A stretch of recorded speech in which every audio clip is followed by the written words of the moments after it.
ఎడతెగక కారు నీళ్లును గయ్యాలి అయిన భార్యయు సమానము.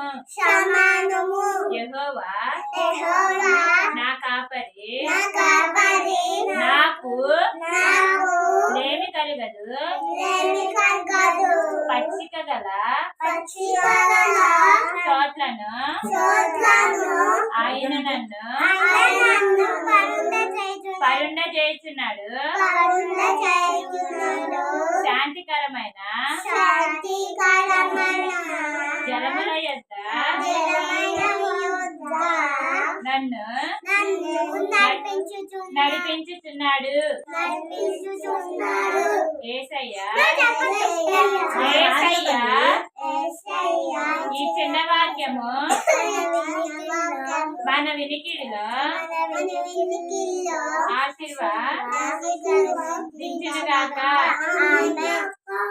ఆమేన్. ప్రైజ్ లార్డ్ చెప్పండి.